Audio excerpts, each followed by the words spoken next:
Oke, bismillahirrahmanirrahim. Assalamualaikum warahmatullahi wabarakatuh. Rabbi shrah li sadri wa yassir li amri wahlul 'uqdatam min lisani yafqahu qawli. Alhamdulillah ya Bunda sekalian, kita diberikan kesehatan ya, eh, sehingga kita tetap bisa istiqomah dalam belajar gitu ya. Belajar ilmu yang terkait dengan perkembangan anak-anak gitu ya. Mudah-mudahan eh, apa ya yang saya sampaikan ini memberikan manfaat ya pun kepada bunda sekalian ya, meskipun eh, masih sedikit ya, ya diharapkan nanti bisa dikembangkan gitu ya, mungkin bunda bisa mendapatkan ilmu dari psikolog ataupun dari eh, yang lain gitu ya, nanti bisa disinkronkan ya antara ilmu satu dan ilmu yang lainnya terhadap kondisi real anak gitu ya. Nah, eh, tapi perlu kita cari data secara ilmiahnya. Kalau Bunda lebih apa namanya suka membaca penelitian-penelitian ya tentang di jurnal-jurnal itu juga lebih bagus gitu, lebih eh, sebagai wawasan gitu ya. Oke, kali ini yang akan kita bahas atau topik bahasan kita di malam hari ini adalah pre-academic skill ya. Nah, jadi akan saya jelaskan ya tentang apa saja sih ya tentang tahapan pre-akademik ya. Nah, karena ketika kita ya memberikan latihan, memberikan treatment, kalau bagi tenaga medis itu kan sebutannya treatment ya Bun. Ataupun kalau Bunda latihan gitu ya, latihan selama di rumah, tetap semuanya itu bertahap ya. Tidak bisa kita jujuk. Jujuk itu tiba-tiba langsung kita latih ini, tiba-tiba. Nah, adapun untuk tahap pre-academic skill itu tahapnya sudah hampir ya, sudah hampir mendekati sekitar usia 5 tahunan gitu ya. Jadi anak di usia 4 sampai 5 tahun itu sudah bisa kita ajarkan untuk kemampuan preakademik ya. Apa saja sih ya untuk kemampuan preakademik ini, atau mungkin sering ya saya menyebutkan atau bahkan memberikan PR latihan pun nanti kita fokuskan anak untuk latihan preakademik gitu ya. Nah, jadi kemampuan preakademik ini ya Bun, kita persiapkan anak untuk menghadapi sekolah ya di bangku sekolah di tahap awal ya, seperti di TK gitu ya, dan anak mulai eh, bersosialisasi ya, belajar bersosialisasi dengan temannya, lingkungan barunya, orang baru ya, tempat baru gitu ya. Dan mereka harus bisa ya mensinkronkan antara kemampuan dirinya dengan lingkungan barunya ya, entah itu di kelas ataupun di manapun dia berada ya, meskipun masih ada malu-malunya, nggak apa-apa. Memang fitrahnya anak di usia sebelum 5 tahun itu kedekatannya baru bersama orang tua ya. Nah, nanti kalau udah usia di atas itu di atas 5 tahun dia sudah mulai ada kepercayaan dirinya. Nah, nanti kalau udah mulai usia menginjak remaja, dia sudah jadi makhluk sosial gitu ya. Jangan ditarik ya. Kalau dia sudah makhluk sosial ya biar dia bersosialisasi gitu ya. Nah, terkadang orang tua kebalik ya, waktu masih kecil disuruh untuk sosial ya. Ayo sana bergabung sama main-main sama teman-teman gitu ya. Nah, terkadang kalau anak tidak ada bekal atau pondasi yang kuat, dia mudah terpengaruh dengan yang lain ya, sehingga salah pergaulan. Belum disiapkan pondasinya. Kalau memilih teman yang seperti ini kita ajarkan yang baik mana, yang buruk mana, meskipun dia masih trial and error ya, tapi kita tetap mengajarkan. Jadi jalin kedekatan antara orang tua dengan anak ya, bikin kesan yang baik terhadap anak gitu ya, sehingga ketika dia sudah di fase-fase makhluk sosial gitu ya, artinya dia bisa apa namanya sudah mulai uh, bersosialisasi dengan yang lain, dia sudah punya basic, dia sudah punya fondasi ya, mana yang akan aku pilih dan mana yang tidak boleh aku pilih ya. Jadi tidak menjadi people pleaser ya. Anak yang selalu mengiyakan apa kata temannya. Ya ini rawan juga Bunda ya. Jadi kita ajari anak untuk asertif ya. Asertif itu kalau aku nggak setuju, aku ngomong gitu ya. Kalau misalkan setuju, ya aku bilang setuju. Kalau enggak, ya aku ngomong enggak. Jadi berani bilang enggak. Nah, itu punya ketegasan, punya apa ya, keberanian gitu ya untuk menolak gitu ya. Dan dia tentu juga tidak hanya sekedar berani berani ngomong aja, tapi tetap kita berikan bekal ya untuk uh, membela dirinya. Dia punya apa rasa percaya diri yang baik gitu ya. Nah, itu prosesnya lumayan lama gitu ya, Bun. Gitu. Oke, nggak apa-apa Bunda Lani, silahkan bergabung. Selamat bergabung gitu ya. Nah, eh, kembali lagi ya, kita akan membicarakan tentang aktivitas untuk preakademiknya ya. Nah, jadi kemampuan preakademik ya itu membahas tentang belajar mengenal bentuk-bentuk geometri. Ya ini jenisnya ya. Jadi pada umumnya untuk berakademik persiapan ya sebelum sekolah yang formal seperti di SD gitu ya. Ataupun di TKP biasanya ya. Nah, TKP kan udah mulai nulis gitu ya, Bun. Ya, meskipun masih kadang belum benar nulisnya, tapi ini perlu ya. Preakademik ini perlu. Jadi persiapan sebelum dia memasuki jenjang yang eh, memang sekolah gitu ya. Kayak di SD kan memang lebih serius ya dibandingkan di TK. Kalau di PAUD apalagi cuma main-main gitu ya. Dan main-main tuh harus bertujuan juga karena persiapan ya. Kalau di PAUD-nya atau di TK-nya ini gurunya mungkin kurang paham tentang oh anak itu yang pertama harus diajari apa dulu. Eh, nah itu memang agak sedikit susah juga gitu ya. Memang tapi kan ada kurikulumnya juga ya untuk PAUD sekarang kan memang ada kurikulumnya gitu ya.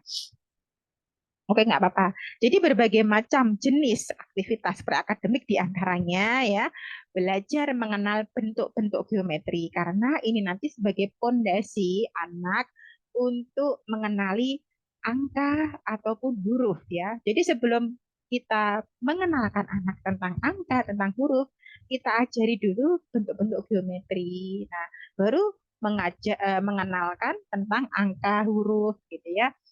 Terus apalagi belajar menggunting ya itu untuk koordinasi, belajar menempel, melipat kertas ataupun melipat yang lain gitu ya.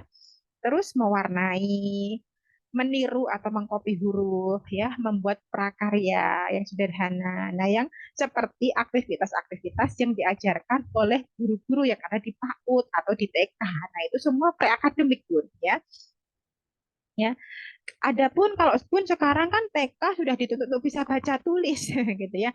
Nah, itu yang belum tepat secara secara ilmu ilmuwan ya Bun, ilmu apa namanya?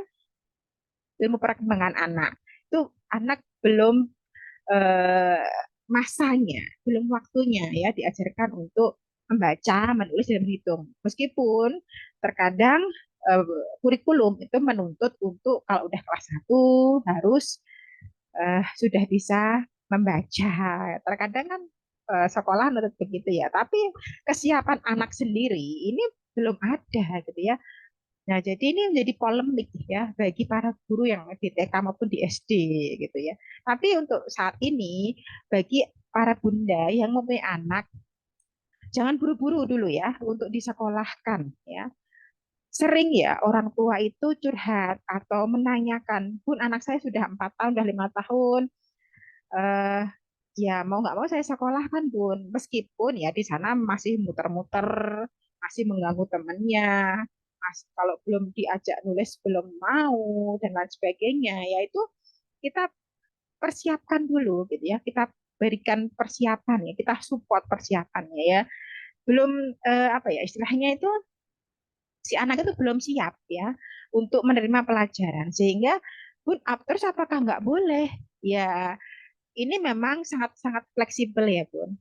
asal dari pihak sekolah itu juga memberikan support ya kepada anak ya, dan kita pun juga memberikan support ketika di rumah gitu ya. Jadi saling menyupport antara sekolah dengan rumah, ya insya Allah ada kebaikannya di situ gitu ya. Tapi kalau dari rumah hanya sekedar rutinitas aja tanpa memberikan support kepada anak, ya nanti di sekolah pun si anak juga akan banyak tertinggalnya gitu ya. Apalagi gurunya pusing ya. Ah, si anak itu nggak bisa dihandle gitu ya. Atau kapasitasnya nggak bisa ya. Jadi apalagi muridnya banyak, gurunya terbatas dan ada beberapa yang hiperaktif gitu ya. Ya gurunya pusing, nggak ada ilmunya ya. Pusing juga gurunya itu ya. Banyak pun fenomena seperti itu ya sekarang ya, apalagi anak-anak yang gangguan perilaku disebabkan karena gadget gitu ya. Ya, begitulah fenomena yang menyedihkan ya. Tapi nggak apa-apa, kita saat ini kita fokuskan ya Bun, paham ya. Jadi semua ini adalah eh, jenis-jenis atau aktivitas yang dimaksud dengan aktivitas berakademik ya Bun. Nah, adapun untuk pembahasannya ya, kita akan kupas satu persatu ya, Bun. Mulai dari belajar mengenal bentuk geometri. Ini ada chat. Oh ya, Ummu Firnah ya. Ya, kadang saya agak agak rasa gimana gitu, Bunda. Banyak orang yang menyarankan, ayo sekolahkan anak biar seperti cara. Kadang kita jelaskan juga susah juga, mereka juga tidak paham. Iya, Bun. Nah, jadi memang ya banyak dilema ya. Nah, maka orang tua ini perlunya memahami gitu ya. Perlu ini tapi ada ukurannya. Maka kemarin saya menganjurkan, Bun, karena anak-anak Bunda sekalian ada spesialnya gitu ya. Maka meskipun dia kalau udah sekolah ya ya asal ada kerjasama ya dengan pihak sekolah ya silahkan aja gitu ya. Tapi kita punya kurikulum sendiri. Jadi tidak 100% menyerahkan ke sekolah gitu ya. Kita punya kurikulum untuk anak kita gitu ya. Tetap kita jadi malah utamanya itu dari kita yang lebih tahu tentang kondisi anak kita ya. Jadi kita buatkan kurikulum gitu ya, kurikulumnya sesuai dengan pengetahuan kita ya, mulai dari perbaikan sistem sensorinya, dan ini bisa juga kita berikan target ya, berapa lama aku harus memperbaiki. Pun gimana dong pun kalau nggak sesuai target ya nggak apa-apa gitu ya, karena dengan kita memberikan atau apa ya, outline pembelajaran itu kita tidak jauh-jauh dari visi misi gitu ya, tidak jauh-jauh dari eh, tujuan ya yang akan kita capai.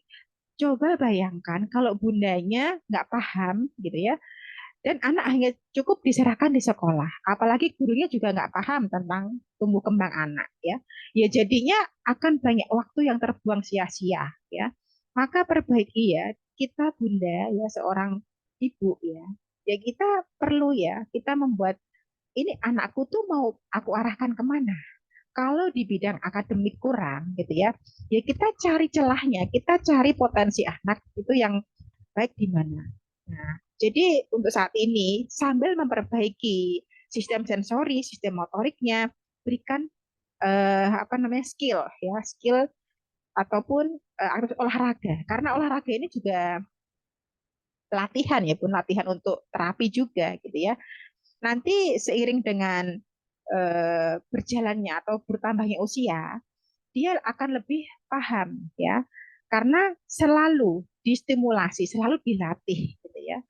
Dan kita akan melihat ya perkembangan yang cukup signifikan ketika kita melatihnya secara intens dalam koridor, dalam kurikulum kita ya. Nggak ada masalah kalau kita mentargetkan anak untuk kita cetak dia untuk sesuatu yang kita inginkan ya. Jadi tidak ada penghalang gitu ya, tidak ada penghalang. Jadi latihkan aja gitu ya, meskipun kita mencapainya setahun 2 tahun yang akan datang ya, tapi nggak masalah ya, tapi asal kita punya tujuan yang jelas gitu ya. Ya, itu ya Bun. Nah, kita mulai bahas satu persatu ya. Oke. Yang pertama adalah belajar mengenal bentuk geometri. Ya. Nah, dari poin satu dulu ya, mengenal bentuk geometri. Oh, ini lingkaran, ini segitiga, ini persegi panjang, ini persegi atau kotak gitu ya.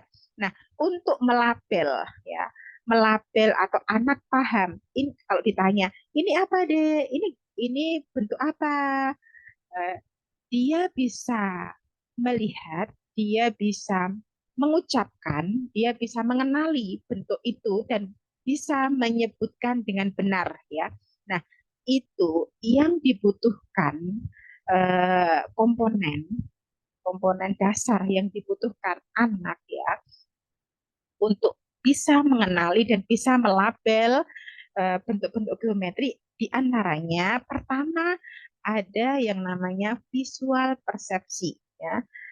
Jadi kemampuan ini ya termasuk salah satu dari keterampilan kognitif ya.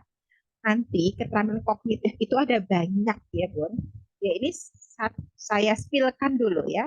Saya spilkan dulu. Jadi, ketika saya dulu waktu di eh, apa tri semester pertama gitu ya, ada berbagai macam ruang kan Bun, termasuk juga ada ruang kognitif ya kan. Nah, ruang kognitif sendiri itu ada komponennya banyak ya, di antaranya visual persepsi, ada memori, ada problem solving, ada asimilasi gitu ya, dan lain sebagainya gitu ya. Nah, yang perlu dipelajari atau yang perlu ada pada anak ketika dia kita minta untuk bisa melabel bentuk-bentuk geometri, salah satunya adalah visual persepsi. Ya, sering ya saya apa namanya menyebutkan ya visual persepsi. Ya, nah, maka kita bahas gitu ya. Nah, yang namanya visual persepsi itu adalah kemampuan kita, kemampuan kita ya, tentu otak kita gitu ya, untuk mempersepsikan ya apa yang dilihat dari mata ya. Oh, kita melihat sesuatu, otak kita itu terus bisa berpikir. Contohnya, oh ini kipas angin, ya. Oh ini kipas angin. Nah, kipas angin itu berfungsi untuk apa? Terus eh, apa namanya? eh, ditaruhnya di mana supaya kita kena kipas angin gitu ya. Itu kan kita bisa berpikir ya. Otak kita itu bisa memikirkan apa yang kita lihat ya, menggambarkan terus mengambil kesimpulan gitu ya. Nah, itu pengertian dari visual persepsi. Nah, visual persepsi sendiri itu dibagi menjadi 7. Ya, nah, ini maaf, ini apa namanya, Bunda belajarnya agak serius sedikit ya. Nanti supaya apa memahami ya, supaya lebih paham, jadi lebih detail. Nggak apa-apa ya Bun. Pusing nggak Bun? Pusing? Nggak pusing ya? Boleh boleh sambil menyiapkan pensil atau minum terlebih dahulu supaya kita lebih santai gitu ya. Nah, lanjut ya. Kemampuan visual persepsi itu ada 7 ya. Yang pertama, visual discrimination. Ya. Apa sih ya visual discrimination ya? Kemampuan mengenali dan membandingkan sifat suatu benda untuk menyamakan atau membedakan dengan benda yang lain ya. Contohnya, anak kita ajari untuk mengenali huruf B dengan D ya. Nah, ini terkadang untuk anak-anak TK, kalau anak yang masih ada gangguan visual persepsinya gitu ya, dia kesulitan ya Bun. B dengan D, P dengan Q, P besar dengan R. R besar gitu ya. Nah, itu kan bentuknya hampir-hampir sama ya, Bun. Hanya sedikit berbeda. Kalau bagi kita orang dewasa sudah bisa, oh ini B bukan D. Tapi terkadang kemampuan anak kadang di usia 1 tahun, kelas 1 pun masih sulit ya untuk membedakan B dengan D, masih suka kebalik gitu ya. Nah, itu visual discrimination ya. Jadi kemampuan kita untuk membandingkan ya antara satu brand dengan brand yang lain, entah itu apa namanya bentuknya ataupun sifatnya, nah itu kita bisa atau tidak. Nah, terkadang anak juga kesulitan ya sandal kanan dengan sandal kiri. Jadi sering kebalik ya, memakai sandal itu sering kebalik gitu ya. Diingatkan begitu lagi besok, diingatkan lagi begitu lagi besok. Ayo sendalnya kebalik, ayo diutelkan terus gitu ya. Nah, kan waktu di asesmen, di belangko asesmen kan Bunda pernah ngisi ya. Saya berikan pertanyaan, apakah anak sudah bisa memakai sandal mandiri tanpa kebalik gitu ya. Nah, itu saya ingin melihat kemampuan si anak itu udah sampai di mana. Kalau sering kebalik dan sering diingatkan, itu berarti kemampuan visual persepsinya bermasalah gitu ya. Berarti karena kemampuan visual persepsi ini nanti posisinya di atas ya, Bu. Kalau di piramida belajar anak kan posisinya itu di atas. Jadi anak itu bisa menggunakan kemampuan kognitifnya, kemampuan berpikirnya, gitu ya. Nah, kalau anak sudah bisa kan berarti kemampuannya akan lebih baik. Nah, nanti saya memberikan terapinya langsung apa namanya menuju atau levelnya lebih atas ya dibandingkan anak-anak yang memang dia masih masih di tahap-tahap bawah, tahap-tahap sistem sensori gitu ya. Gitu. Oh ya, Firna sering kebalik pakai kaos dalam pun sama celana dalam. Ya, berarti kemampuan visual persepsinya masih perlu disupport ya, Bun. Gitu. Nggak apa-apa ya. Terus disupport aja. Nanti lama-lama dengan membaiknya gitu ya nanti terperbaiki semua pun kalau kita sering memberikan support memberikan latihan-latihan gitu ya itu otomatis akan terperbaiki ya jadi anak mulai memahami ya sama-sama kelas 1 ya kadang umurnya sama gitu ya yang satunya eh, masih kebolak-balik B dengan D, P dengan Q, masih kebolak-balik. Satunya lancar. Nah, ini faktor apa yang membedakan ini gitu ya? Kan banyak sudah ya. Mungkin ibunya di rumah nggak pernah ngajari, tapi anak ini juga bisa. Nah, terkadang kita lihat kemampuan motoriknya, ya. Apakah dia matang, ataukah dia ada kendala? Mungkin ada sesuatu yang bolong di situ, gitu ya. Fondasinya ada yang bolong atau belum sempurna, bisa juga, gitu ya. Gitu. Nah, latihannya gimana? Latihannya bermain puzzle bisa, membedakan dan mengenali gambar bisa ya, belajar kanan kiri. Nah, itu juga bisa gitu ya. Jadi sering aja diajak permain. Kalau bermain puzzle ini kan sudah tahapnya sudah agak atas gitu ya. Tapi bukan berarti terus nggak boleh saat ini dilatihkan ya boleh silahkan ya diselingi gitu ya boleh juga gitu ya kita sambil ngecek kemampuan visual persepsinya itu udah sampai mana ya hanya saja kalau baru mulai latihan gitu ya jangan dikasih pasir apalagi di tahap-tahap sensori seperti Hafiza ataupun apa namanya eh, ya seperti Hafiza yang masih tahap sensori itu kalau puzzle itu kurang efektif ya jadi efektifnya itu eh, menghubungkan ya. Jadi sensor integrasi terus dimasukin terus ya. Bun, berarti nggak boleh dong bermain pasir boleh ya, tapi tidak terfokus pada itu karena anak belum nyampe ya, belum nyampe di situ kemampuannya. Ya, Bun. Nah, selanjutnya oh bisa. Tapi Hafiza malah bisa sekarang puzzle. Oh, bagus ya. Saya juga heran. Ya, bagus nggak apa-apa kalau terkadang kan kemampuan anak itu maka menakjubkan gitu ya. Kita terkadang kaget gitu ya dengan perkembangan mereka ya kita memperbaiki ini tapi ternyata dia bisa ini gitu ya itu malah ya ya bagus ya Bun, udah sampai di situ. Coba nanti bisa diganti yang lain gitu ya. Mungkin puzzle satu ditambah puzzle yang lain gitu ya. Kita lihat kemampuannya sudah sampai di mana. Apakah dengan ganti puzzle itu dia juga bisa ya memikirkan untuk merangkainya. Oh iya, nggih. Boleh Bu, nanti boleh dikasihkan juga nggak apa-apa gitu ya. Jadi bukan harga mati gitu ya.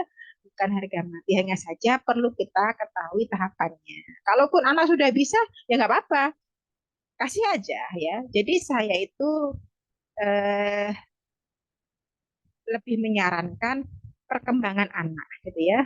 Kalau ilmu yang secara eh, apa namanya istilahnya caklek gitu ya, itu terkadang tidak, kalau diaplikasikan itu terkadang juga eh, harus melihat sikon atau melihat kondisi anak gitu ya, sangat fleksibel gitu ya. Jadi yang penting anak itu happy ya, anak itu mau bermain ya, artinya bermain itu belajar gitu ya Bun, dan anak itu ada progres yang baik ya, apapun itu silahkan gitu ya, yang penting Bunda ada koridor yang jelas untuk melatihkannya begitu, ada patokan yang jelas gitu ya untuk melatihkannya gitu. Oke, selanjutnya ya, eh, kemampuan visual persepsi yang kedua adalah visual figure ground ya, jadi kemampuan menemukan sesuatu dalam latar belakang yang penuh atau padat. Ya, contohnya apa? Contohnya mengenali krayon warna biru di antara tumpukan krayon ya. Nah, si anak itu ketika kita sodorkan banyak krayon misalkan ya, coba cari warna ungu atau cari warna merah gitu ya. Terkadang si anak kesulitan ya, kesulitan untuk mencari gitu ya, sulit ya bagi anak itu untuk membedakan mana latar belakang, mana yang bukan latar belakang gitu ya. Kayak kita waktu tes buta warna itu loh Bun. Itu kan pernah juga ya. Nah, itu masih sulit gitu ya. Nah, contohnya lagi sulit menemukan baju di dalam lemari ya. Misalkan baju polkadot ya, yang motifnya polkadot. Nah, ditumpukan baju-baju itu kelihatan betul kalau kita tahu oh itu polkadotnya di tumpukan nomor 2. Si anak ini sulit untuk menemukannya gitu. Jadi nggak ketemu-ketemu, nyari sesuatu itu nggak ketemu-ketemu. Di antara banyak barang itu dia bingung padahal di depannya pas gitu ya. Nah, itu ya jangan dimarahin gitu ya. Ini lu ini ya. Kadang orang tua yang apa ya, kalau mungkin yang nggak sabar gitu loh. Ya, jadi kadang mereka kesulitan gitu ya. Nah, terus latihannya gimana ya?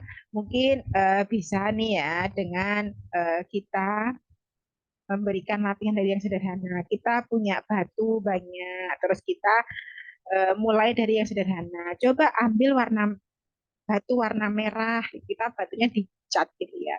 Batu warna merah di antara warna hijau gitu ya. Jadi biar kelihatan sendiri gitu ya. Dan kita disuruh ngambil batunya. Nanti dikasih distraksi lagi dua dua batu di antara eh, warna-warna yang lain gitu ya. Sehingga anak itu belajarnya bertahap gitu ya, tidak langsung bingung gitu ya gitu.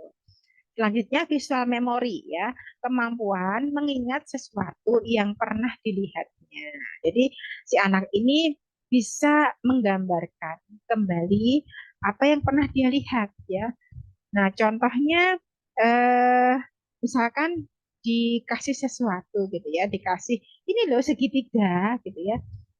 Eh, Bisa pakai kartu ataupun bisa langsung dengan digambar gitu ya. Nah, si anak itu saat ini kita ajarkan, besok masih keinget. Nah, itu namanya dia memorinya bagus gitu ya. Nah, terus cara melatihnya gimana biar memorinya bagus ya?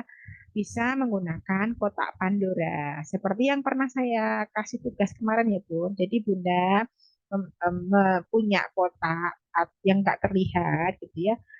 Nah, terus anak itu kita tunjukkan dulu. Ini di dalam kotak ini ada apa aja, kita kenalkan dulu. Baru dia mulai menggunakan ininya sensori indera perabanya untuk menyebutkan apa yang dia pegang. Ini apa ya? Gitu ya. Misalkan kita minta untuk ayo cari segitiga gitu ya. Nah, dia menggunakan indera perabanya untuk bisa menggambarkan di dalam otaknya, oh, bentuk segitiga itu seperti ini ya. Oh iya, kayaknya ini. Nah, dia bisa menggambarkan sekaligus merasakan dan mendefinisikan gitu ya. Si otak itu mampu seperti itu ya. Itu contohnya. Terus selanjutnya visual sequences ya.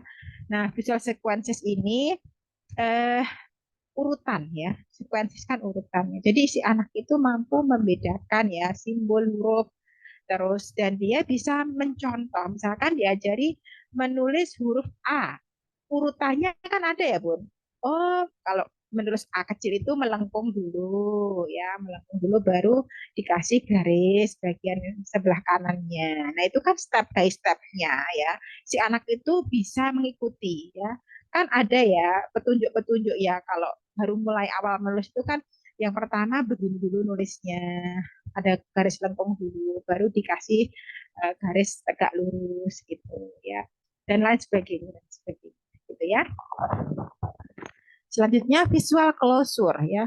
Visual closure ini kemampuan ya mengenali objek huruf saat hanya melihat sebagian dari bentuk utuhnya ya. Contohnya ketika kita menyodorkan anak gambar ekor ekor eh, sapi misalkan. Ekornya aja ya, tapi ya coba ini ekornya siapa ini gitu ya. Nah, si anak ini bisa enggak ya memvisualisasikan, oh ini bisa mengenali enggak ya? Berarti ini oh kalau ekornya begini berarti ini sapi nih gitu ya. Nah, kalau ekornya kayak eh, peruncing, oh ini ular nih gitu ya. Kalau ekornya ada bergerigi, oh ini buaya nih gitu. Nah, jadi hanya sebagian atau potongan gambar dia bisa menebak seluruhnya gitu gitu ya. Nah, itu namanya visual closure gitu ya. Oke. Fauzan ya.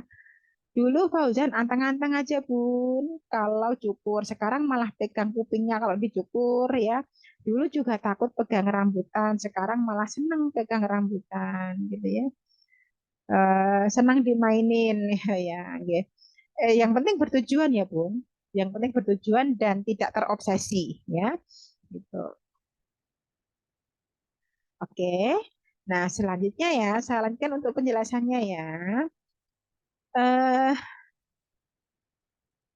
Visual spatial awareness. Ya, yang keenam adalah visual spatial awareness. Jadi kemampuan anak saat berada di tempat tertentu dan mampu menghubungkan suatu objek dengan lingkungan ya.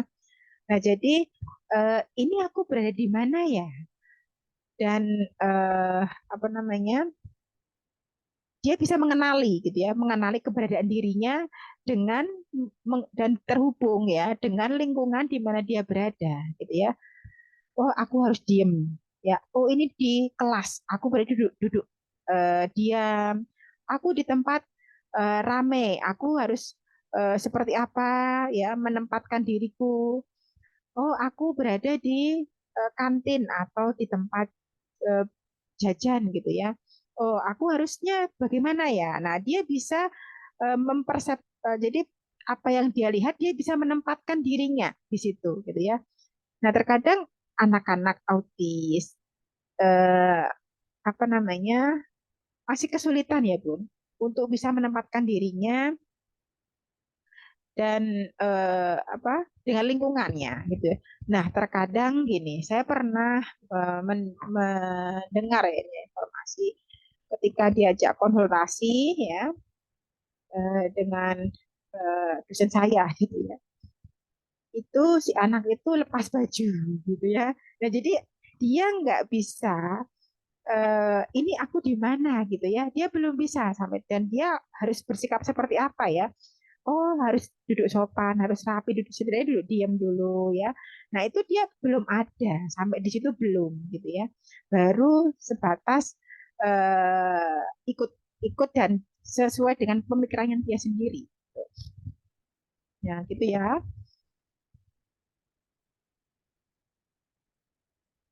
Oh ya, masih kesulitan ya pun menempatkan diri ya untuk Firnas ya. Eh, Hujan deras ya. Oh iya, nggak apa-apa Bu. Nanti mudahan bisa mendengarkan di apa rekamannya ya. Oh ya, jadi Firnas masih belum ya Bun. Oke, nggak apa. Ya mudah-mudahan nanti seiring ya. Itu karena eh, latihannya memang harus ya Bu, intens ya. Dan selain itu pun kita juga berusaha untuk mengenalkan ya, memposisikan ya, mengedukasi anak juga gitu ya. Dan pendekatannya secara holistik. Jadi bareng, jadi keseluruhan gitu ya. Tidak hanya support dari terapi, tidak hanya edukasi dari orang tua, tapi juga semuanya diberikan ya, dioptimalkan untuk mendampingi si anak ini gitu. Oke, selanjutnya visual motor coordination. Nah, artinya apa? Ini juga disebut dengan integrasi motor visual ya. Artinya kemampuan untuk menghubungkan informasi yang dilihat mata dengan gerakan yang dilakukan oleh bagian tubuh ya yang lain gitu ya. Contohnya apa? Lempar tangkap bola, menendang bola, dan si anak ini ketika lempar tangkap bola, dia kan tentu melihat ya, melihat bola datang, terus dia bisa menggerakkan kedua tangannya untuk menangkap bola itu, ya. Atau dia ketika tendang bola, menendang bola, ya.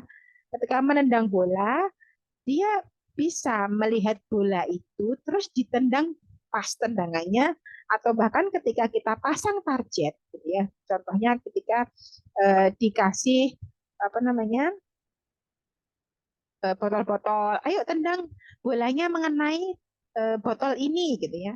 Anak bisa ya meng, me- apa antara apa yang dia lihat dengan apa yang dilakukan oleh anggota tubuhnya ya. Dalam hal ini dia bisa menggerakkan bola dengan kakinya untuk menendang target gitu ya.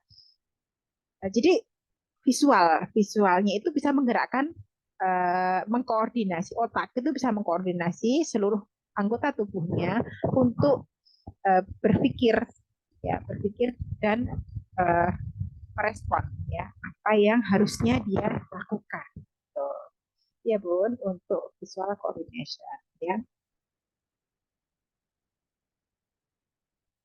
Oh iya, nggih. Oh iya, oke oke oke Bun, nggih nggak apa-apa Bun, nggak apa-apa. Ini untuk Bunda Asmi, eh oh iya, nggih nggak apa-apa Bun. Untuk Firnas, biasanya Senin berangkatnya telat, jadi upacara di belakang bareng anak-anak yang telat. Senin kemarin datang awal waktu ikut upacara bikin rusuh, kata gurunya mau ambil bendera. Oh, belum bisa menempatkan dirinya. Aku harus apa gitu ya. Oh iya, iya, iya. Berarti untuk pemahaman ya, tingkat pemahaman itu masih belum untuk kontrol dirinya gitu ya, masih juga belum ya. Ini nanti eh, terus ya pun untuk latihan jadi, eh, mematangkan antara sensori motornya ya. Jadi nanti level kesulitannya itu bisa digradasi ya. Jadi kalau anak sudah bisa, misalkan saya berikan latihan barbel contohnya ya. Kalau dia sudah mulai bisa, berikan latihan yang dinaikkan level kesulitannya sehingga anak itu ada peningkatan ya.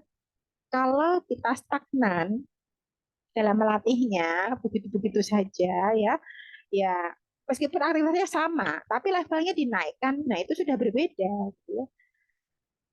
Jadi anak itu akan lebih tertantang, lebih dan akan dampaknya atau manifestasinya itu nanti pada tingkat kognitif ya.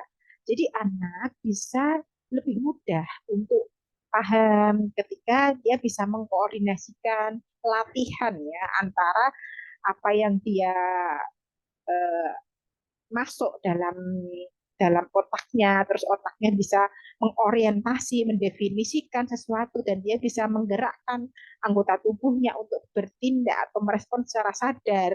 Nah, itu memberikan eh, meningkatkan kapasitas berpikir otaknya, sehingga ketika kita memberitahu, memberikan informasi baru, dia lebih mudah paham karena otaknya sering diasah, gitu ya. Seperti itu, Bu. Itu ya. Oke. Saya harapkan ini baru satu loh Bun, baru satu ya, baru mengenal bentuk geometri ya, yang ada, yang harus apa, kemampuan yang harus ada ketika kita mau mengajarkan anak bentuk-bentuk geometri, diantaranya visual persepsi. Lihat baru satu poin ya, baru satu poin ini bentuk geometri. Belum lagi nanti poin-poin yang lain seperti menggunting, menambal, melipat. Nah itu nanti kayak apa ya yang dibutuhkan dalam mengerjakan aktivitas ini, apa aja komponen eh, yang harus dimiliki anak gitu ya. Terus latihannya bagaimana gitu ya. Jadi masih banyak ya PR yang kita kita latihkan ya untuk anak ya. Begitu Bun ya untuk materi kita di malam hari ini. Nah, adapun untuk tugasnya ya, karena masih tahap proses gitu ya. Nanti kalau saya tambah, eh, kemungkinan juga tidak dikerjakan gitu ya, karena masih mengulang-ulang gitu ya. Nah, maka ini secara umum aja ya, saya berikan tugas ya bagi yang di sela-sela latihannya ya, di sela-sela latihannya silahkan apa namanya melatihkan ya, silahkan melatihkan untuk yang visual persepsinya gitu ya, yang worksheet visual persepsinya. Kemarin ada yang sudah tuntas untuk visual persepsi Bun, worksheetnya sudah ada yang bisa mengerjakan sampai tuntas dari awal pemberian tugas gitu ya, sampai sekarang sudah ada yang tuntas.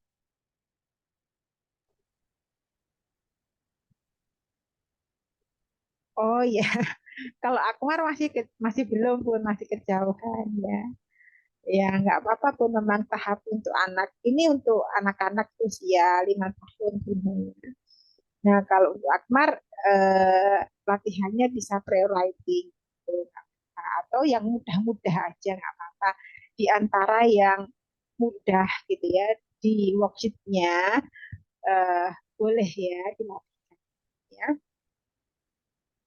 Nah, kalau untuk visual persepsi, latihannya juga atau visual discrimination gitu ya, latihannya seperti ini. Nah, kalau untuk Akmar ya, kalau untuk Akmar ini saya matikan ini apa namanya videonya ya. Nah, kalau untuk Akmar nanti bisa menyebutkan aja Bun. Akmar, tunjuk kupu-kupu. Mana kupu-kupunya? Nah, mana ulatnya? Gitu ya. Jadi pertanyaan kita menyesuaikan dengan kemampuan anak ya. Kalau untuk misalkan untuk Firnas gitu ya, Firnas sudah sekitar 7 tahun ya Bun, atau bahkan lebih ya, atau untuk siapa, Hashim gitu ya, udah lebih. Nah kalau untuk Akmar, Hafizah itu tinggal cukup mengenalkan dulu nggak apa-apa sesuai kemampuan anak ya. Nah kalau untuk yang sudah seperti Firnas, seperti Hashim itu bisa kita eh, lebih sulit lagi ya tentu pertanyaannya ya. Nah, manakah yang bukan hewan? Ya kan di sini manakah yang bukan hewan? Nah, kan satu objek atau satu ini bisa diganti berbagai macam pertanyaan gitu ya. Mana yang warna hijau? Nah, kadang juga bisa seperti itu juga. Mana yang bisa terbang. Nah, kadang kan bisa diganti ya, tergantung kita yang kreatifnya seperti apa gitu ya. Satu objek itu bisa kita buat latihan sesuai dengan kemampuan anak gitu ya. Nah, kalau misalkan untuk Firnas, ini mana yang nggak punya kaki? Contohnya, untuk siapa? Untuk Akmar gitu ya. Oh, ini nggak punya kaki gitu ya. Atau untuk kalau untuk Hafizah, kupu-kupu mana? Apa ini? Lebahnya mana? Lebah. Nah, oh ini lebah.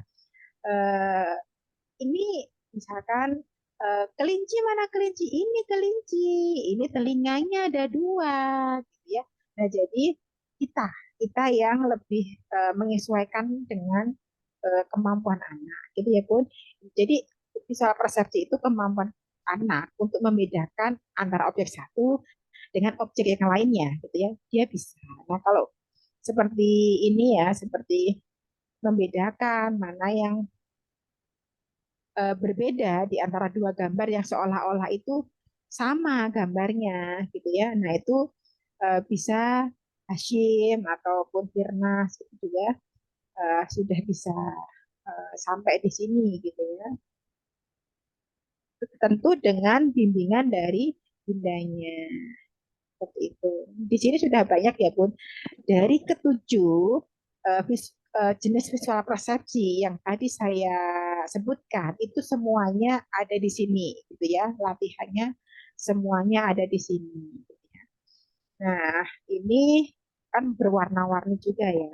Jadi kita bisa me- mengubah pertanyaan dari setiap apa yang di, disodorkan ke anak, gitu ya. Mana warna hijau? Apa yang warnanya hijau gitu ya? Dinosaurus gitu ya. Dino gitu ya. Nah, tunjuk dinonya gitu. Mana yang warna merah? Ini datangnya warna merah. Ini namanya kepiting ya. Setelah itu diulang lagi. Tunjuk coba kepiting kayak misalkan Asmi gitu ya. Asmi kepiting mana kepiting? Oh ini kepiting gitu ya. Ikan mana ikan? Ini ikan gitu ya. Kalau nunjuk yang jelas gitu ya. Nunjuknya coba nunjuknya gimana yang benar gitu ya. Pakai dengan jari telunjuk ya. Nah, itu kita posisikan dengan benar juga. Terkadang sulit juga ya untuk menunjuk itu si anak. Nah ini juga hampir sama ya untuk worksheetnya ya. Apa namanya untuk uh, kemampuan visual persepsinya. Tuh. Nah, selanjutnya yang mana? Nah, kalau ini visual eh visual discrimination gitu ya. Eh, seperti Hashim, seperti Firnas gitu ya. Itu bisa. Ini kan banyak banget ya, Bu. Mana kuda, mana harimau, mana. Nah, ini kan banyak banget. Distraksinya banyak. Nah, dia bisa nggak ya membedakan? Oh, Hashim belum bisa ya, Bu, untuk itu ya. Mana monyet? Monyet mana? Dulu tidak. Mana HP? Ya, ini yang baru. Ini yang maaf ini. Oh, Akmar masih belum. Iya, oke. Itu ya, Bu. Nanti bisa dimodifikasi pertanyaannya, gitu ya. Ya, ya nggak apa-apa, Bun. Ya, nggak apa-apa. Ya, silahkan. Ya. Visual diskriminasi belum bisa ya, Bun. Oh, membedakan belum bisa ya. Oke. Oke, nggak apa-apa. Ya, pelan-pelan, pelan-pelan ya. Nanti insya Nah, Allah gajah. sering Gajah, Mas. diajarkan, sering diselingkan ya, diselingi gitu Gajah. nanti insya Allah lama-lama bisa. Ya, Wah, sering pintar. Macam diselingkan monyet. Monyet. gitu. Monyet.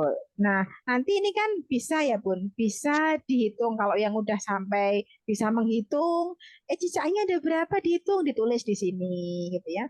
Nah, ini untuk kelas TK. Ya, kalau anak kelas TK sudah bisa ini, ya insya Allah dia sudah lulus gitu ya, lulus untuk kemampuan apa ya? akademiknya insya Allah ya baiklah ya. Nah, ini eh, kayak tadi ya, yang beda mana ini di antara yang satu dua. Nah, oh ada yang beda ini beda sendiri. Ini yang beda mana? Nah, itu visual discrimination. Jadi disuruh melingkari yang beda mana. Kalau nggak tahu ditunjukkan, gitu ya. Ini kan hampir-hampir sama ya, Bun. Huruf A, A semua. Mana yang beda? Oh, ini yang beda, gitu ya. Sama kayak ini. Nah, ini nanti untuk latihan di rumah ya, diseling, diseling lah ya. Nah, ini pun juga sama. Ini untuk menyamakan ya, untuk menyamakan. Terus selanjutnya ya, ini semua worksheet ini latihan visual persepsi ya. Mana cari yang berbeda, semut yang modelnya ke kanan. Coba dilingkari yang model ke kanan. Oh, ini. Nah, nanti silahkan. Bunda kan eh, tahu gitu ya, tahu apa namanya, celahnya anak gitu. Kalau ini puzzle ya, puzzle menyusun menyusun jadi model begini. Kan nanti bisa dipotong-potong ya, seperti itu puzzle-nya. Sama juga dengan ini ya. Nah, jadi nanti silahkan Bunda ulang-ulang kembali ya untuk worksheet-nya minimal sehari sekali lah ya, atau ada setelah berbagai macam aktivitas, berbagai macam rutinitas yang sudah dipelajari anak, nanti sesekali diselipkan untuk mungkin untuk pre-writing-nya ataupun visual persepsinya, latihan-latihannya itu bisa dilatihkan pelan-pelan setiap hari satu lembar, satu halaman gitu ya. Nah, itu yang sama mana gitu ya, yang sama dengan itu ditunjukkan gitu ya. Ini saya rangkumkan ya Bu dari berbagai macam apa namanya. Nah, kalau ini visual sequences ada di sini urutan gitu ya. Nanti ini bisa dipotong-potong ya Bu, bisa dipotong-potong terus nanti disusun kembali urutannya sebelah mana ya, urutan dari gambar itu cara menyusunnya urutannya kayak apa. Ini juga satu, dua, tiga, empat, lima. Ya, ini semua adalah visual persepsi. Nanti silahkan. Ini kalau ini sederhana ya, Bun. Kayak misalkan Akmar gitu ya. Itu boleh pakai ini. Ini kan besar-besar ya. Kalau di print itu satu lembar itu nanti bisa dikecilkan biar nanti luas pandangnya pun juga menyesuaikan gitu ya dengan anak. Kakinya dulu, baru badannya. Nah, hampir sama. Nah, kalau sudah mulai ada soal cerita gitu ya, ini seperti ini. Gitu ya. Nah, ini urutan, ini mau menyeberang. Jadi urutannya kemana dulu ya? Harus apa dulu ya? Tengok kanan, tengok kiri dulu. Nah, baru dia menyeberang gitu. Nah, atau bisa juga pakai flashcard ya. Ketika mau memakai baju itu yang harus dilakukan itu apa dulu. Nah, itu bisa. Pun tapi nggak ada pun kayaknya flashcard yang sequences gitu, yang urutan orang itu boleh bikin sendiri juga. Bikin sendiri tuh anak difoto, difoto, difoto gitu ya. Terus jadikan kartu. Itu boleh juga. Untuk belajar ya, untuk belajar. Terus visual closure. Nah, di sini juga ada visual closure. Itu, nah ini coba digunting dulu, bundanya gunting ya. Ini kepalanya siapa? Kepalanya monyet, apa kepalanya si anjing? Sesuaikan dengan badannya. Yo, gitu ya. Gitu. Kan anak mulai berpikir, ya kan? Nah, kalau ini kepalanya siapa nih? Eh, apa namanya, pasangannya mana, pasangannya gitu. Sehari ngeprint satu kan bisa ya Bun, sehari ngeprint satu satu satu kan diseling aja. Ini hidungnya siapa? Yang sama mana gitu ya. Kalau usia udah mulai besar kan udah mulai bisa mendefinisikan, oh ini ada belalainya nih. Mana ya yang pas ya dengan yang ada belalainya itu apa sih? Nah, dia kan berpikir, oh gajah. Mana ya gajahnya ya? Nah, tuh.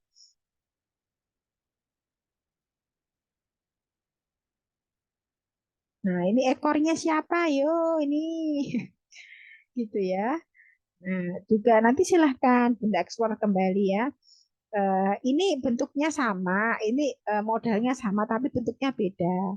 Ini ada beruang, cuma di sini juga ada beruang, tapi eh, modelnya aja. Ini beruang duduk, ini beruang beruang posisi jalan gitu ya. Tapi sama-sama beruang gitu. Nah, ini yang pas yang mana? Oh, ini ada sapi. Di sini pun nanti juga ada sapi, tapi bentuknya berbeda gitu ya. Anak bisa nggak ya mengeneralisasi gitu ya. Oh, ini sapi sama-sama sapi, tapi bentuknya beda. Sudah sampai di situ belum gitu ya. Banyak ya Bun, nanti silahkan eh, diajarkan sama anak pelan-pelan ya untuk latihan kemampuan kognitifnya. Tuh. Di sela-sela latihan nggak apa-apa ya. Nah ini juga ini yang ini kalau ini visual spatial awareness gitu ya. Jadi si anak itu eh, bisa mengisi ya kekosongan itu mana ya yang lingkaran dimasukkan ke dalam lubangnya gitu ya. Ini juga sama gitu ya Bu. Boleh silahkan. Juga sama. Ada juga kok ya nanti yang apa namanya kayak menyusun dari lidi-lidi itu kan juga ada ya Bu. Menyusun lidi-lidi itu juga ada. Nah, monggo nanti silahkan bila sekalian mengajarkan sama anaknya. Sehari satu nggak apa-apa, diselingi ya. Dari berbagai macam latihan yang sudah saya berikan untuk PR, itu ditambah kemampuan visual persepsi ini setiap hari satu lembar. Pilih yang mudah dulu bagi anak. Nggak apa-apa, nggak harus urut ya. Nggak harus urut, tapi pilih yang mudah dulu. Ajari anaknya. Gitu ya, Bun. Oke, mungkin sampai sini ada yang mau ditanyakan? Ada. Nah, kalau ini mencontoh ya, mencontoh pakai lidi. Nanti Bunda bisa menyediakan lidinya persis sama ya, biar anak mencontoh. Oh, ini ada kepalanya, ada eh, badannya. Nah, anak bisa nggak ya kira-kira mencontoh gambar dengan bentuk tiga dimensi gitu ya. Kan bentuk tiga dimensi, ini bentuk dua dimensi, ini tiga dimensi gitu ya. Kira-kira bisa nggak? Ada yang mau ditanyakan? Jadi untuk PR-nya, untuk aktivitasnya masih sama ya Bu. Hanya saja diselingi ini. Nah nanti insya Allah ini kan untuk bulan Februari ya, untuk bulan Februari kan semester ketiga ya, untuk tahap eh, kedua tapi akhir ya. Nanti kan kita libur dua bulan dulu ya, nanti baru menginjak semester ketiga ya. Nanti eh, kita kita selain penekanan juga pengecekan gitu ya. Selain penekanan, pengecekan. Misalkan nih untuk di tahap awal dulu saya memberikan berbagai macam aktivitas ya secara holistik ya, mulai dari sensorinya terus sampai tingkat kognitifnya ya.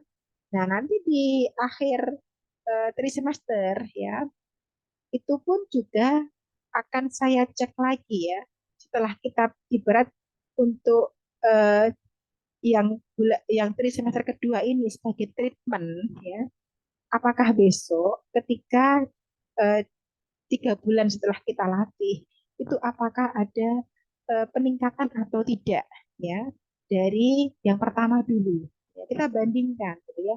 Oh Bun, dulu saya aja untuk nyapu masih kesulitan, Bun. Nah, sekarang ya sedikit-sedikit ada mau pegang sapu lah atau gimana lah ya. Itu contohnya, contoh aja gitu ya.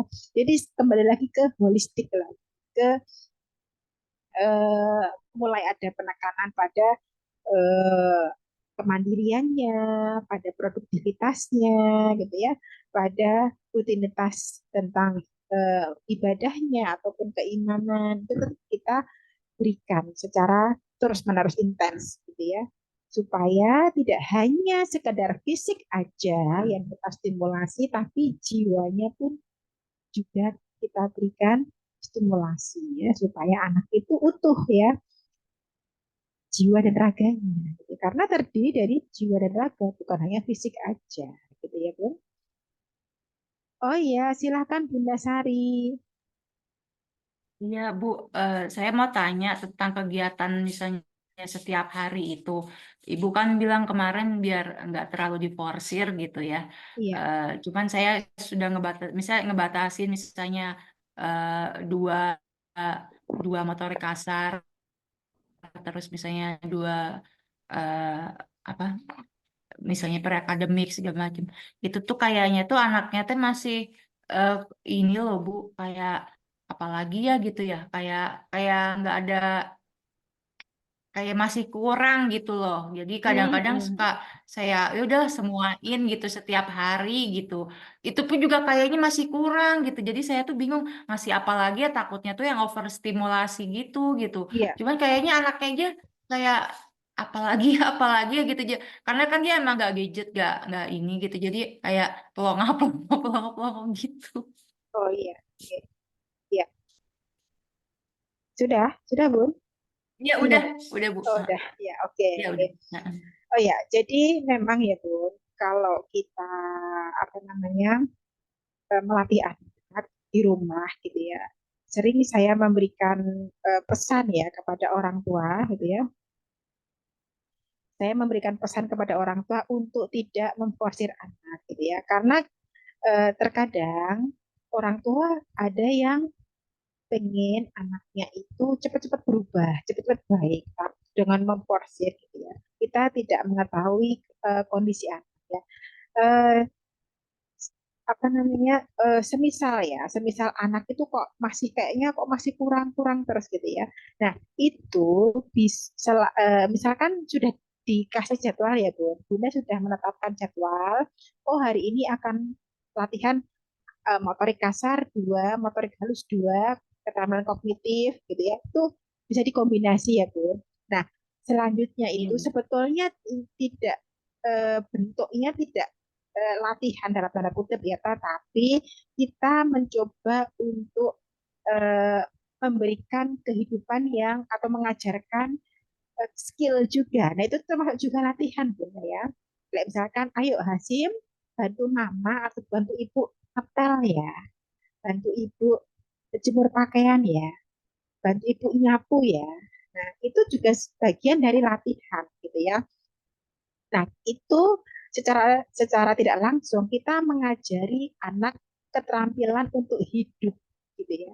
Kan nanti ketika hidup itu tidak hanya bermain bola terus, tidak hanya sekedar panjat-panjat ataupun eh, latihan-latihan yang kita lakukan di sini di homeschooling ini gitu ya. Tetapi kita sudah masuk ke ranah eh, fungsional gitu ya. Artinya aktivitas yang kita kerjakan itu bertujuan gitu ya.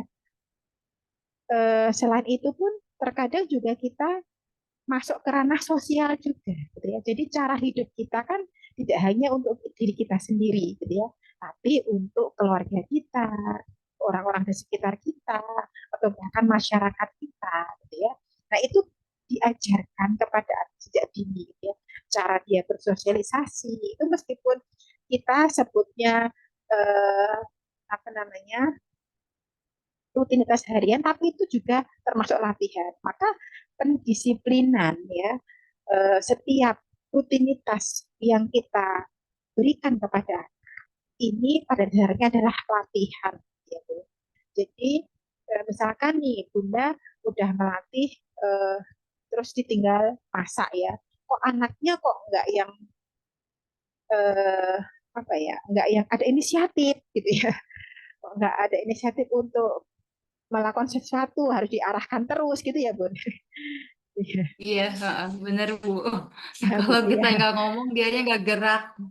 Kalau oh ya, kalau nggak dibimbing, kalau nggak dikasih itu dia diam gitu ya. Nah, itu Bunda bisa mengeceknya itu pelan-pelan. Sehingga jadi gini, ada semacam pengetesan gitu ya. Sesekali kita tinggal ya dikasih Hasim, misalkan Hasim nanti tolong nulis contohnya, ini contoh gampangnya aja. Hasim nulis angka 1 sampai 10 ya. Nah, eh, Ibu tinggal ke dapur dulu sebentar. Nanti kalau Ibu kesini, Hasim udah selesai nulisnya. Oke, paham? Ya, kita lihat lagi. Kita tinggal dulu. Apakah si anak ini bisa mengerjakan seperti instruksi kita? Mungkin sekitar 10 atau 15 menitan lah ya kita sambil ngerjain apa-apa gitu ya. Anak ini bisa atau enggak ya? Selesai apa enggak ya? Nah, kalau masih belum tuntas atau belum selesai, berarti si anak ini masih butuh banyak sentuhan, gitu ya, banyak sentuhan stimulasi, gitu ya, untuk menciptakan sebuah ide, untuk menciptakan sebuah apa namanya dorongan untuk level arousal, apa istilahnya ya. Jadi gairah untuk melakukan sesuatu itu perlu didorong, daya juangnya ditumbuhkan gitu ya. Atau bisa juga kita ganti aktivitasnya gitu ya, meronce contohnya ya. Mungkin kalau menulis agak sulit kan bagi dia, ya oke kita ganti yang lain aja, yuk meronce aja dengan manik-manik yang tidak terlalu kecil, jadi ukurannya mudah untuk dimasukkan bagi Hasim gitu ya. Nah, Hasim minta tolong ini dironce ya, dironce sampai habis, dimasukkan dalam benang sampai habis ya. Nanti ibu tinggal dulu ke dapur atau ibu tinggal dulu nyuci atau apalah ya yang nanti kalau ibu udah sampai sini, pasti udah selesai gitu ya, paham? Paham gitu ya. Nah, kita cek lagi apakah anak bisa. Oh ternyata cuma dapat 5, nggak selesai. Oke. Atau perlu kita ganti yang lebih mudah lagi sampai kita temukan si anak itu bisa tuntas ya di level apa, tingkat tingkat kesulitannya itu sampai di level mana sih dia sampai dia bisa mengerjakan dengan tuntas tanpa kita dampingi gitu ya. Oh misalkan kita akan dari yang lain, udah cari gitu ya yang sekiranya itu hasilnya itu sangat berminat ya. Eh, Saat mengerjakannya kita nggak ada pun dia jalan gitu ya. Nah itu perlu dicari bakatnya, perlu dicari minatnya itu di mana gitu ya. Dicek satu pelan-pelan. Kadang kita tinggal, kadang kita lihat dia bisa nggak ya. Jadi tidak selalu kita dampingi terus, tidak selalu kita tuntun terus, tapi pelan-pelan kita gradasi, sesekali lihat, sesekali ditinggal gitu. Kalau nggak benar ya kita betulkan gitu. Untuk inisiasi dari si anak sendiri. Kalau misalkan Bunda eh, masih kesulitan, oke nggak apa-apa. Hasim, tolong masukkan pasir ini ke dalam kantong ya. Semua kantong ini nanti diisi pasir ya. Nah itu kan misalkan kita mau mengajarkan berkebun gitu ya. Nah, tolong diisi pasir semua ya. Mama tinggal dulu atau ibu tinggal dulu, nanti kita lihat lagi gitu ya. Nah, jadi tidak hanya semacam pelatihan secara eh, apa ya, secara fisik aja gitu ya. Kayak misalkan lempar tangga bola, dribble bola, tendang bola, eh, dan lain sebagainya ya. Tapi kita juga bisa mengajarkan cara hidup, nah, sebagai latihan juga. Jadi kita ajak jalan, ada bertemu sama orang, bisa bersalaman, diajari untuk bersalaman, mengucap salam, itu pun juga sebagai latihan mengajarkan anak untuk bisa hidup secara normal. mendisiplinkan anak mulai dari bangun tidur sampai tidur lagi itu juga jadi latihan juga gitu Bun, gitu itu ya Ya, Bun, Bu. mudah-mudahan bisa Iya. dicerna, bisa dipahami. Baik, Oke, baik, terima kasih. iya. Iya, Bu.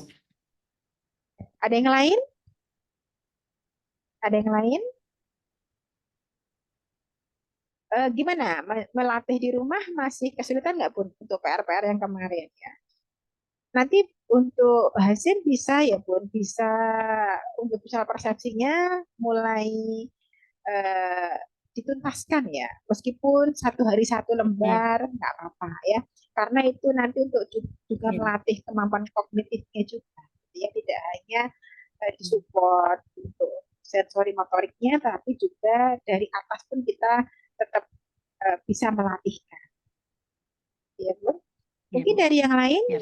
para bunda yang hadir, ada yang mau bertanya ataupun eh, misalkan ada kesulitan selama melatih di rumah, gitu ya, silahkan Bun. Ada? Oke? Nggak ada ya? Oke, baiklah. Eh, Apabila tidak ada, saya cukupkan sekian ya Bun untuk pertemuan kita di malam hari ini. Semoga yang sedikit ini bisa memberikan manfaat dan Bunda tetap semangat ya untuk melatih anaknya. Ya. Nanti kalau capek istirahat, pokoknya jalani aja ya, jalani aja, nggak apa-apa Bun ya. Tetap semangat, tetap banyak doakan ya, doakan kita ya. Karena doa ibu itu kalau kita tulus, kita ikhlas karena Allah, insya Allah akan eh, menjadi kebaikan ya bagi kita pribadi maupun untuk anak-anak kita. Banyak ditambah, kita ditambah kesabaran, keikhlasan, dan eh, minta kebaikan, dilembutkan hatinya untuk anak-anak kita ya, sehingga dia diberikan ilmu yang bermanfaat. Itu sangat sangat menyupport banget ya untuk si anak gitu ya. Oke, mungkin cukup ya Bun untuk pertemuan kita di malam hari ini. Apabila ada salah kata, saya minta maaf. Saya akhiri dengan bacaan alhamdulillah, alhamdulillahirrahmanirrahim, dan assalamualaikum warahmatullahi wabarakatuh.